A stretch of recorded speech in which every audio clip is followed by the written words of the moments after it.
Allez, casa.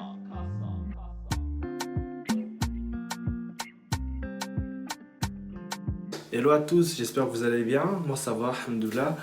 Alors là je suis au travail, aujourd'hui on se retrouve pour faire une petite vidéo. Le thème de la vidéo, on va coder aujourd'hui.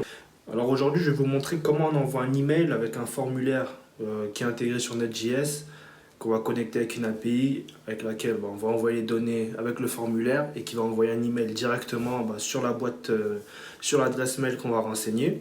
Donc pour ceux qui ne me connaissent pas, moi c'est Mansour, 29 ans. Je vis à Stockholm, je suis développeur front-end. Maintenant, ça fait un an que je suis, on va dire, développeur professionnel en poste. Et voilà, je fais des petites vidéos où je partage ma vie en Suède, mon parcours dans la tech. Donc si ça vous intéresse, n'hésitez pas à vous abonner, à partager, ça fait plaisir. Donc comme je disais, aujourd'hui on va coder. Je vais pas vraiment vous apprendre à coder, c'est pas, moi je suis pas un prof. J'ai juste envie de vous montrer un peu mes découvertes. Donc là j'ai découvert en gros comment envoyer des emails avec l'API. Donc on va faire ça, on va utiliser SendGrid. SendGrid, ce sera notre provider qui va nous aider à envoyer l'email.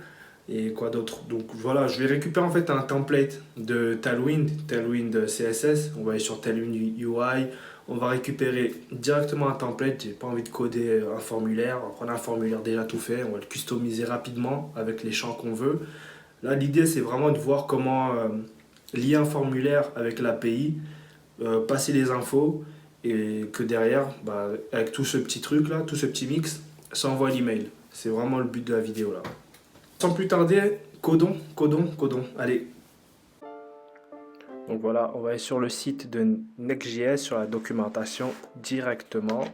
On va voir comment installer le projet. Donc là, on voit les petites commandes qu'il y a.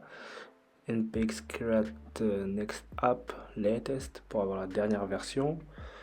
Vas-y, on va faire ça directement.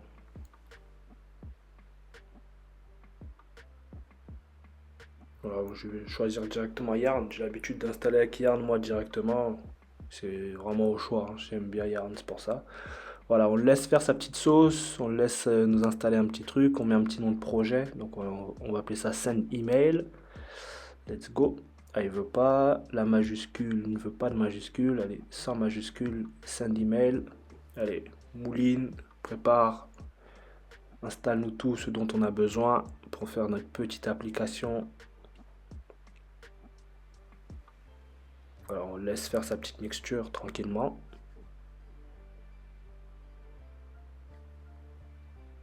Voilà, il nous a fait ça. Voilà, on ouvre notre projet, on y est, on lance notre serveur. Donc, on va ouvrir le terminal, on va taper la commande yarn dev.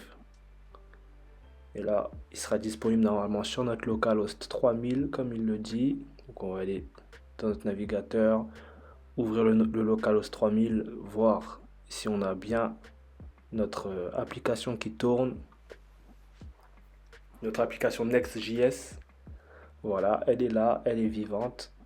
On va la modifier, voir si vraiment on n'a aucun problème.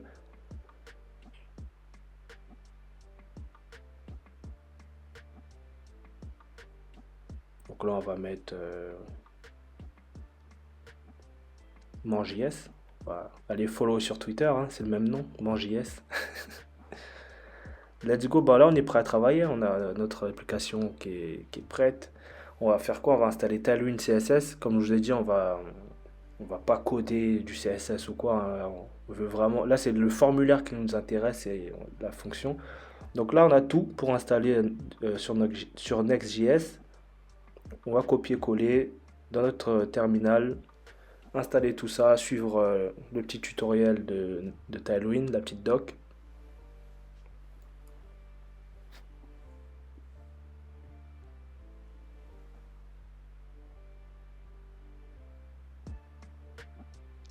Voilà, donc là normalement on doit avoir un fichier tailwindconfig.js. On va copier-coller ça dans ce fichier là. Donc une fois qu'il aura fini, on sera bon. Voilà, il est là. On remplace tout ce qu'il y a dedans par ce que Tailwind nous met ici.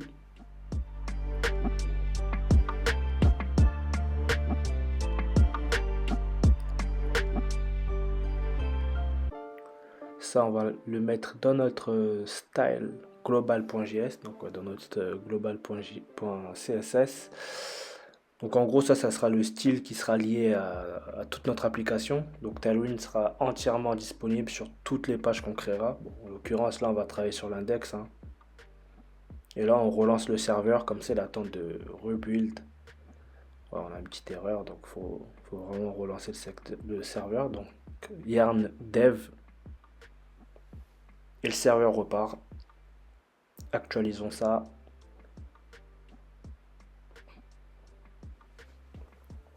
Là, l'étape maintenant, bah, c'est de tester si Tailwind CSS est bien installé. Donc on va modifier un peu le code pour voir si on a les styles de Tailwind CSS qui sont là, si on a les classes. Donc on va faire quoi? Voilà, là on voit qu'on a enlevé, on n'a plus aucune classe dessus. On va mettre du texte XL. On va aussi mettre un peu de couleur, comme ça on va voir, on va avoir une différence. On va mettre un peu de gras.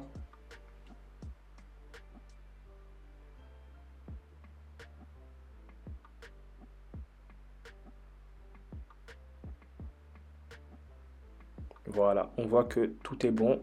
Tailwind CSS est installé. Next.js est installé. Donc la première étape, comme je disais, bah, en fait, on va aller sur Tailwind UI. Ils ont des petits templates. C'est payant, hein. J'ai ça, moi.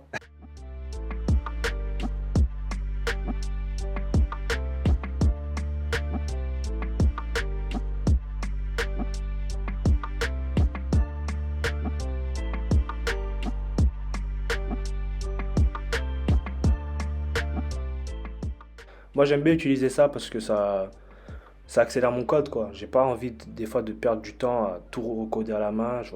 Ouais, il y a des beaux trucs. Bam, on les prend, on les met, on les adapte. Pour Mentor, moi, j'utilise ça. Pour mon application avec l'API Twitter, pareil, j'utilise Tailwind UI, Tailwind CSS parce que ça va super vite à coder. Même faire mes modifs, ça va super vite, je l'adapte bien. Donc nous là, on a besoin d'une contact page. Donc là, vous voyez, enfin, c'est payant. Mais je vais vous mettre le fichier de base, le fichier JS de base et le starter. Parce que en fait, je vais le modifier un peu au départ parce qu'il y a plein de trucs qu'on va enlever. Déjà, il faut sélectionner lequel. Non, ça c'est pas. Il y a trop de champs. Moi, je veux pas beaucoup de champs. Mhm. Bon, le premier, ouais, celui-ci. Le premier, on va enlever quelques champs. Moi, je vais vous le mettre brut comme ça. Vous aurez bah, toute la page dans un fichier. Mais nous, on va le customiser. On va mettre que 4 champs parce que on n'a pas besoin de tous ces champs-là. On va utiliser que 4 champs, mais on va le customiser rapidement.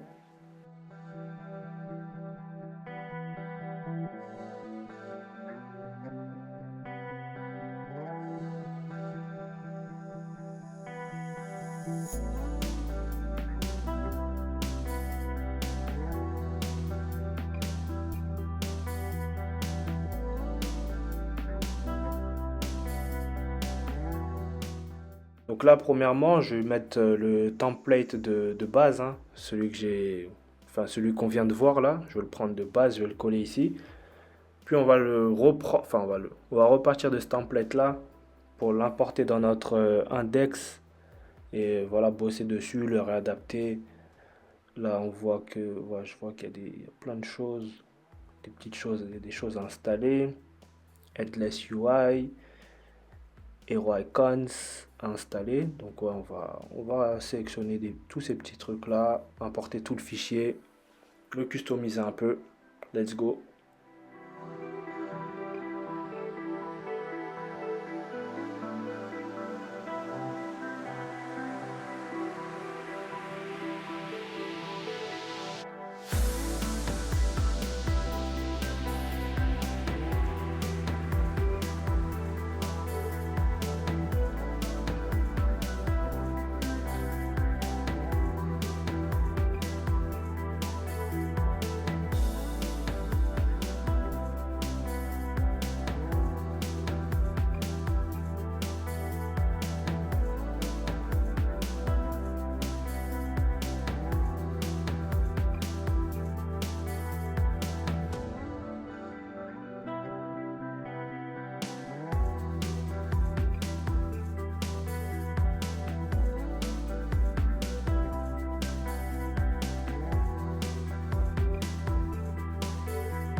Donc voilà, j'ai réadapté. Comme je l'ai dit, je vous mettrai le starter directement. Il faut bien penser à installer Hero Icons, React, installer ces petits trucs-là. Donc là, on voit, il y a quelque chose qui gêne. Je pense que ça doit être dans notre fichier CSS. Oh, on a un fichier CSS qui est lié. Faut surtout pas oublier d'enlever le reste du style. Comme on utilise certaines classes, voilà, c'est ça qui fait. Le body, on lui a mis une couleur. Normalement, là, on devrait bien avoir, voilà, on a notre template qu'on vient de prendre. Perfecto. Donc là, on a beaucoup de champs, hein. Comme j'ai dit, on va customiser ça. Vous voyez, bien responsive en plus, c'est parfait. Franchement, les Talune UI, ils ont des petits composants comme ça qui facilitent la vie. T'as pas besoin de perdre de temps si tu as envie de faire une application en quelques jours, en quelques heures même. Ça peut aller super vite, hein. Voilà, ben maintenant on est dans notre formulaire. Ici, on va modifier un peu tout ça. On aura le full name, on va mettre full name directement. J'ai pas trop envie de me prendre la tête avec first name, last name. On va prendre le full name. On va mettre l'email. On va mettre un sujet pour l'email et un message. On va mettre 4 champs, tranquille, hein. Donc on modifie ça, voilà, email, subject, tout ça. Donc il faut bien mettre type email, comme ça, on a, on a l'input de type email directement. Donc ça, je vais supprimer, ça sert pas à grand chose. On supprime.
Donc voilà, on a nos champs. Bon, maintenant, on voit pas bien nos inputs. On va mettre une petite bordure, hein, comme ça ressort bien à l'écran. Parce que là, c'est masqué par quelque chose. On va mettre un border noir, border black.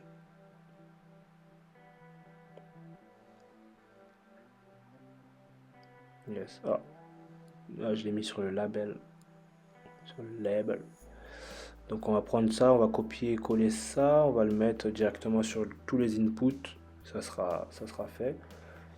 Donc voilà, on a un long fichier, mais j'ai vraiment pas envie de me prendre la tête sur tout ce qui est composant, tout ce qui est découpage. Mais voilà, si vous voulez aller plus loin, vous pouvez découper ça en plusieurs parties, pas vous répéter. Comme on dit, dry, don't repeat yourself, parce que là on se répète plein de fois, on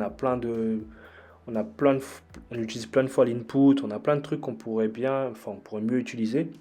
Mais là, c'est pas le but de faire une longue vidéo. Donc ouais, on est pas mal là, on est pas mal. Même le formulaire, je ferai même pas de validation, je ferai rien du tout. C'est comme ça que ça partira.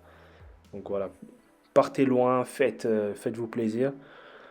Voilà, dans, dans le fichier template, je vais vous mettre le starter. Donc là, j'ai fait plein de petites modifications en fait pour le mettre bien, enfin on va dire bien à jour. Donc partez de là, partez du starter directement. Si vous n'avez pas envie voilà, de charbonner, tout remettre. Ou si vous n'avez pas bien suivi ce que j'ai fait, vous avez le starter directement, copier-coller, bam. Voilà, ce qu'on va faire, c'est qu'on va utiliser des states pour chaque input. Bon, c'est pas la meilleure façon de les faire, hein. C'est pas la meilleure façon de faire. Moi, personnellement, sur mes projets perso, je le fais pas de cette manière-là. Là, comme j'ai dit, j'ai vraiment envie d'aller vite, envoyer les données et voilà, montrer vraiment l'email, comment on envoie les données avec l'API. C'est vraiment le but. Mais sinon, enfin, moi, je trouve pas ça top d'utiliser des states pour les formulaires. C'est vraiment pas top.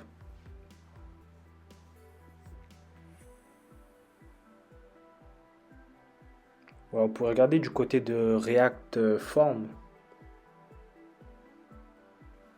Voilà, on va mettre un state pour chaque input, donc le full name, l'email, le subject et le message.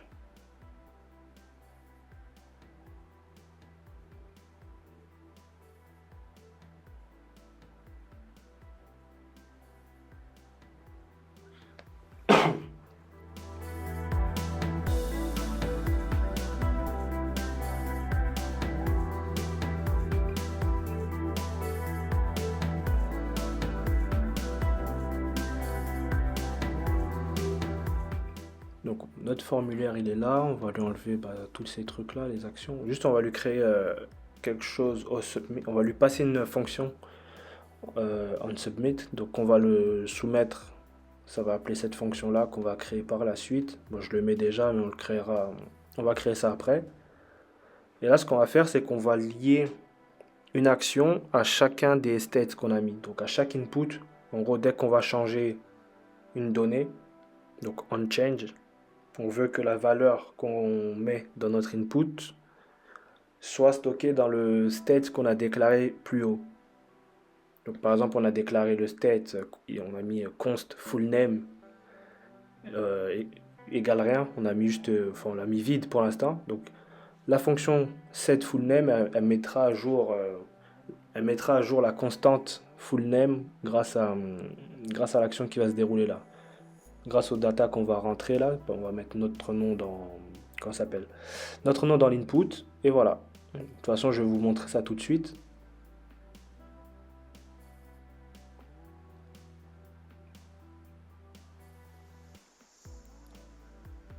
Donc là, on va target la value. Donc, target value, ça veut dire qu'on va viser la valeur qui sera entrée dans cet input là pour le stocker dans la constante full name. Donc on submit, je le commande pour l'instant, on l'a pas créé, donc c'est pour ça qu'on a un petit message d'erreur. On va ouvrir notre console.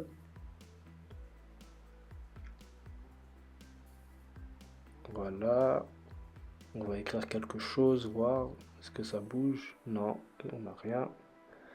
C'est normal, on n'a pas mis de console log pour notre full name, on n'a rien, on n'a pas mis de console, donc c'est pour ça qu'il n'affiche rien.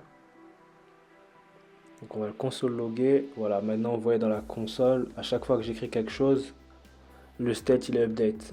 Le state il est mis à jour grâce à cette fonction là qu'on appelle set full name, qu'on passe à l'input beaucoup plus bas. Donc voilà, c'est top. On va faire ça pour chacun des inputs. Donc chaque input, il y aura set email qui mettra à jour notre email, set subject qui mettra à jour notre subject, et set message qui mettra à jour le message. À chaque fois que vous entrerez quelque chose à l'intérieur de l'input, ça le fera.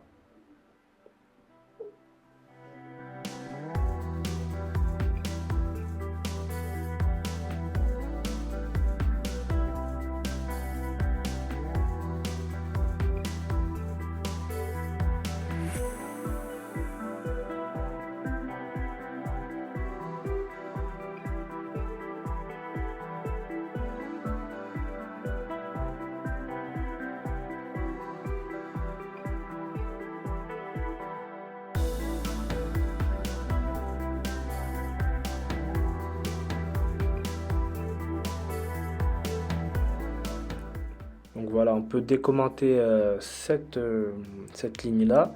On va créer tout de suite la fonction handle submit.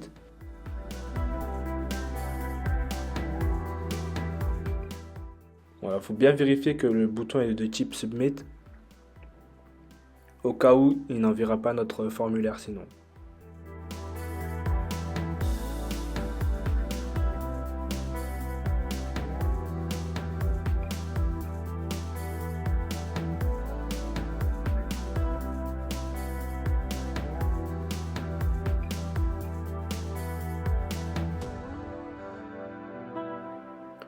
Donc voilà, Handle Submit, ce qu'on va mettre pour l'instant, on va mettre juste un console log de full name, email, subject et message. Donc on va rentrer toutes ces données-là dans le formulaire. Quand on va presser le bouton soumettre le formulaire, on devrait retrouver dans la console toutes les infos qu'on a rentrées.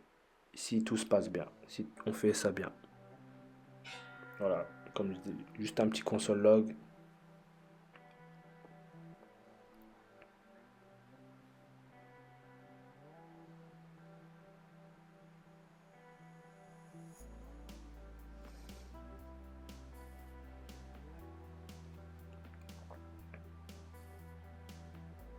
Voilà, allons tester ça. Donc on va rentrer les petites infos et si tout se passe bien, on doit à la fin, enfin quand on va cliquer sur Submit, dans la console, on devrait voir toutes ces infos là.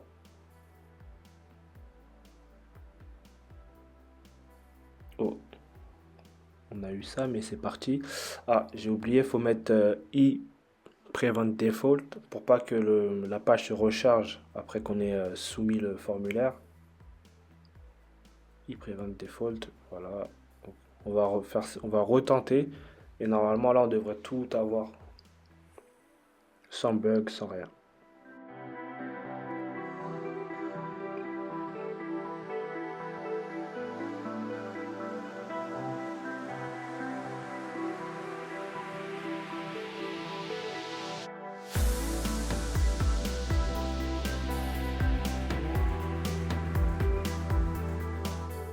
Donc voilà, on a bien nos infos dans la console, perfecto.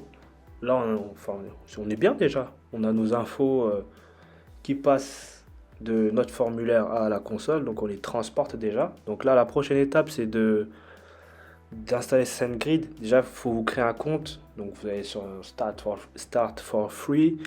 Vous créez un compte. Il me semble que les comptes Gmail, c'est assez compliqué. Moi, j'utilise un compte Outlook, mais ouais, les comptes Gmail, c'est assez compliqué, la sécurité, tout ça. Les comptes Outlook, c'est tranquille. Donc, créez-vous un compte, essayez avec Gmail, hein, peut-être ça a changé, mais c'est gratuit, vous pouvez créer ça tranquillement. Donc voilà, une fois que votre compte il est créé, donc là vous êtes sur votre dashboard et vous faudra aller récupérer votre clé API. Donc la clé API, elle se trouve dans Settings, API Keys.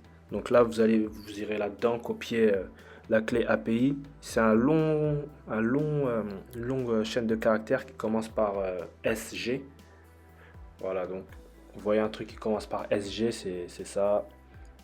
Donc là, à la racine du projet, créez un fichier .env ou .env local comme vous voulez, mais il faut créer un fichier .env. Moi je l'ai appelé .env.local et vous créez une variable next public API key et dedans vous mettez votre variable d'environnement de la clé d'API que vous aurez récupérée dans votre dashboard quoi.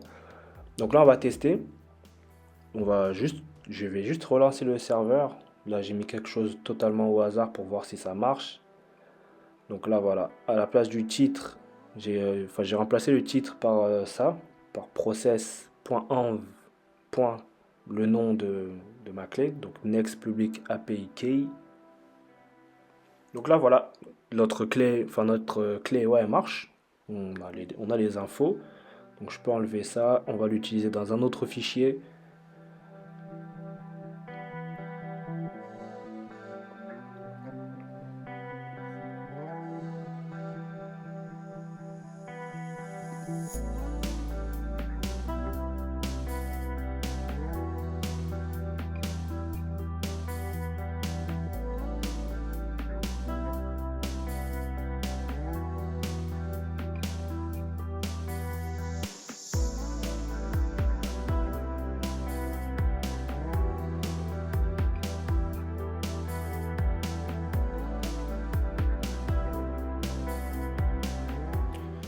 Donc là, on va installer un package qui va bien nous aider. Il s'appelle SendGrid Mail. En gros, c'est un petit package on va lui passer des petites infos et c'est lui qui va vraiment nous aider à à envoyer l'email. Donc, on va vous installer ça, NPI SendGrid Mail ou Yarn Add comme vous souhaitez, c'est la même. Enfin, c'est la même. Voilà, ça installera dans tous les cas. Donc moi je copie ça, Yarn Add SendGrid Mail. On met ça dans notre terminal, on installe ça et on sera prêt à bosser, à envoyer des emails.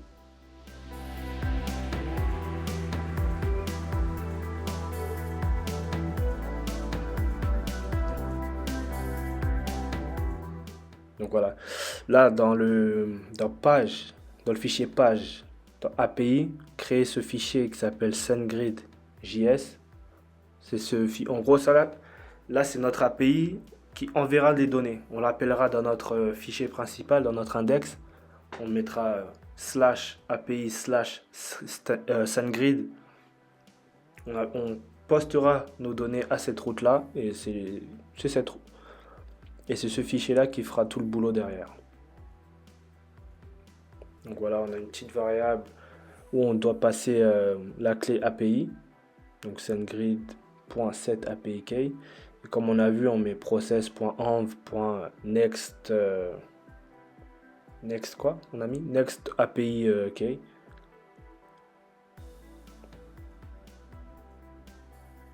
Next public API key. Voilà. Donc là, on accède à notre clé API, on le passe à SendGrid. Et derrière, SendGrid pourra faire le boulot pour nous, envoyer les emails tranquillement.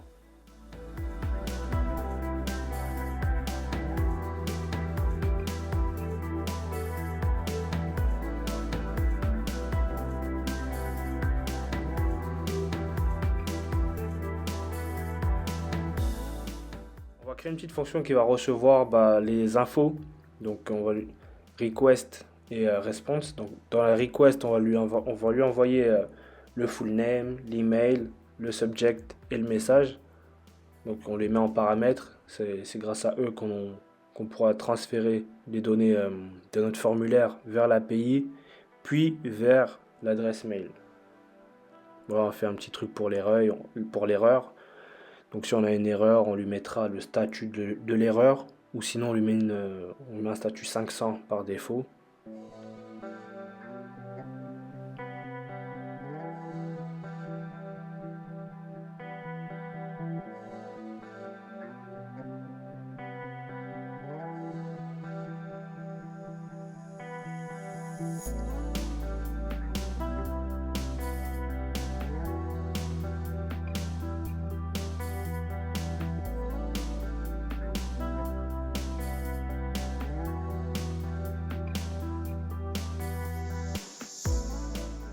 Donc là, avec cette erreur-là, on met un petit message d'erreur. On lui passe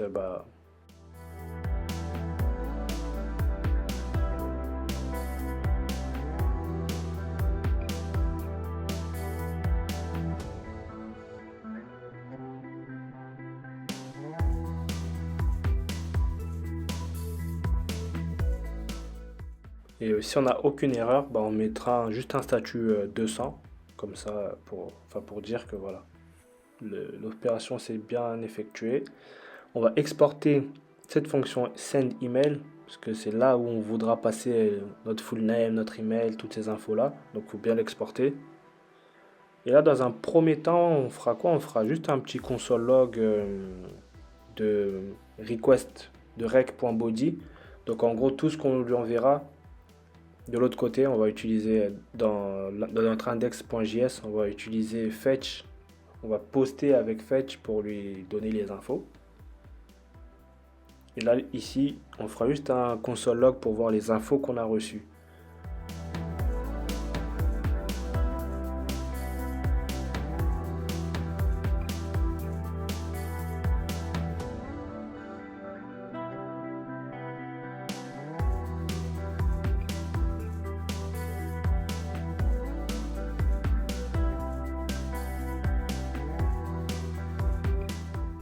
Donc là, dans handle submit, au lieu de faire un console log simplement ici, on va créer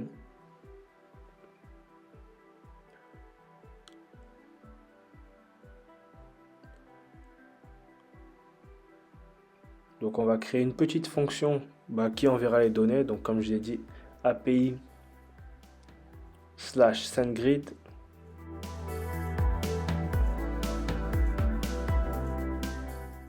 Donc là, faut vraiment mettre le nom avec lequel vous appelez le fichier. Donc SendGrid.js, si ça aurait été Toto, il aurait fallu mettre Toto. Donc dans le body, on va passer les infos en JSON stringify. Donc sous forme de string, on va lui envoyer toutes ces infos là. On va lui envoyer l'email, on va lui envoyer notre full name, notre subject et notre message. Et en mettant en fait toutes ces infos du côté de notre API SendGrid, on devrait retrouver tout ça dans la console après. Et là, faudra pas oublier de mettre post. La méthode sera post, ce sera pas un get ou autre chose. Là, c'est un post. On veut poster ces données là vers notre API.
Donc là, on a fait, si on a une erreur, on va faire un petit console log dans notre côté client.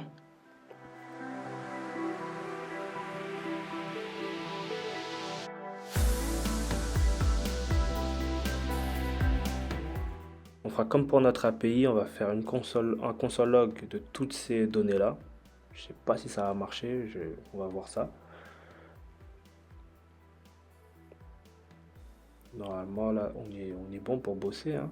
On fait un fetch, on fait un post vers notre API SendGrid et on a l'email, le full name. Tout est bon normalement. De ce côté là on fait juste un console log, donc là ça sera côté serveur, donc il faudra ouvrir le terminal puisque la console, ça va console-loguer ici dans le terminal. Donc testons ça tout de suite. On va mettre le prénom, petit email.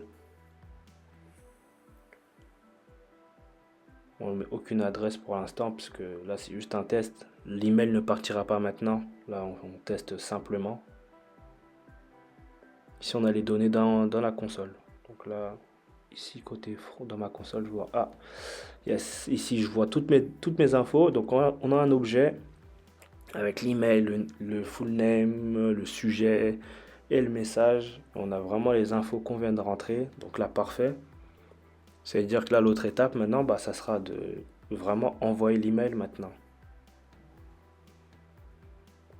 Donc là, je retire cette ligne, ça n'a rien fait, alors que on a eu un succès.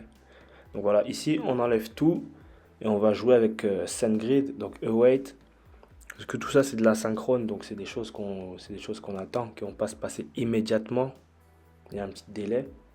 Donc SendGrid, on va lui passer les infos. On va lui dire ces infos qu'on va te passer, tu les envoies.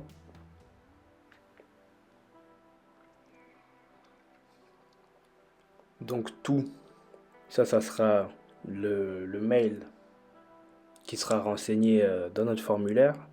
Donc là, en l'occurrence, on avait mis manso@gmail.com, donc ça enverra à cette adresse-là. From, ça sera de qui ça vient. Moi, j'ai fait mon compte avec, comment ça s'appelle? On va utiliser le compte Mentor Moi directement. Et j'ai fait ça avec Outlook. Donc voilà, on va utiliser Outlook pour ça.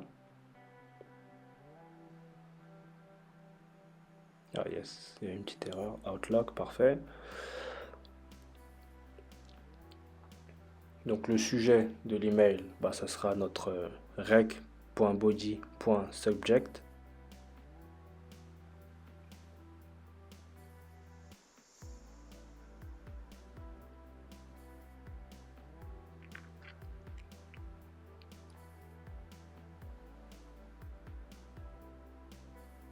Et notre HTML. En gros, dans notre HTML, ça sera ce qu'on verra quand on ouvrira l'email.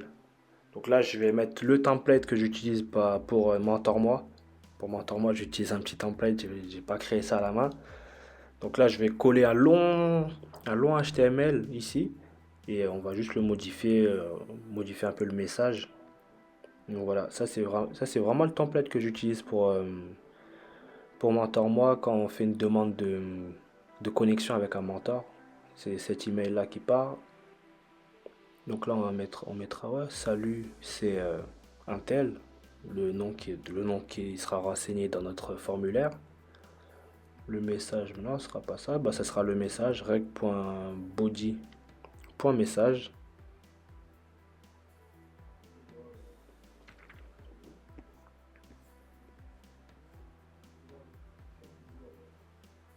Donc là, on devrait être bon, hein. On a passé le full name, on a passé l'email, on a passé le subject. Tout semble être bon.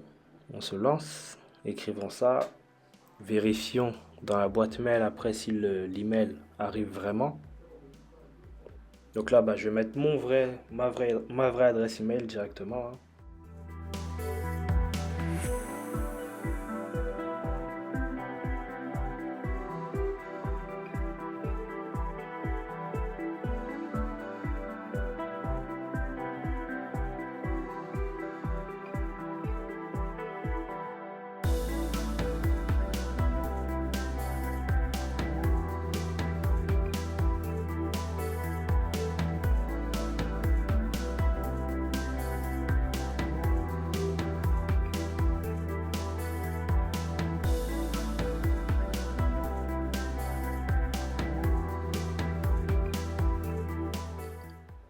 Là, j'ai bien les infos et voilà, dans ma boîte mail, j'ai bien reçu le message. Salut, c'est bon, Fine, puisqu'on a dû faire quelque chose de mauvais avec le nom.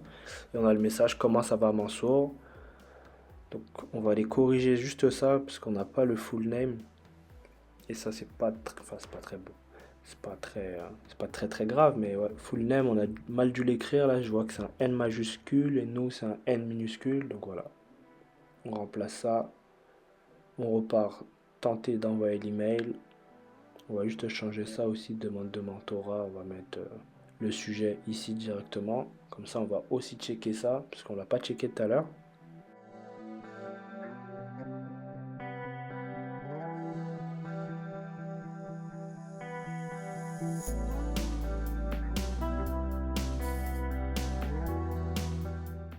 Yes, on est bon. On a tout. On va juste changer le message, hein. On va mettre autre chose. Allez, on va mettre John Jones.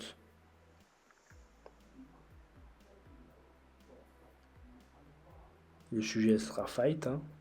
Et on va avoir un petit message sympa à Mansour.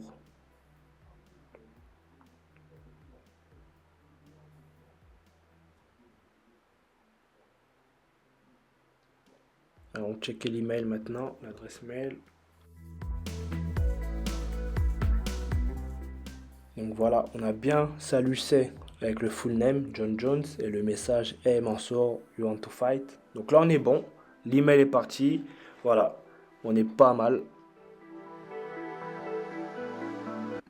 J'espère que la vidéo vous aura plu, que vous avez pu apprendre quelques petits trucs, que vous pouvez mettre ça en place dans vos projets. Donc comme je disais, c'est vraiment pas optimisé, hein, c'est vraiment, j'ai fait en mode brut, on a pris un template, on l'a connecté, on a envoyé les datas. Mais voilà, vous pouvez valider le formulaire, l'utiliser autrement, parce que useState pour un formulaire, c'est pas top. Vous pouvez créer des petits composants, parce que là, vous avez vu, on a un gros bloc de code, donc au moins 500 lignes, même plus. c'est vraiment pas optimisé. Vraiment, voilà, pour aller hyper loin avec ça, là, je voulais juste te donner, enfin, dire une petite base, une petite découverte que j'ai faite. Et voilà, allez plus loin, faites-vous plaisir, installez ça sur vos sites. Et voilà, si vous le mettez enfin, si vous l'installez, mentionnez-moi sur Twitter, montrez-moi, ça fait toujours plaisir à voir. Donc, merci à vous d'avoir suivi la vidéo. Comme d'habitude, commentez, likez, partagez, ça fait énormément plaisir. Comme je vous dis, la chaîne elle monte, ça fait trop plaisir de voir ça. Et voilà, je vous dis bah, à très bientôt, prenez soin de vous. Edo.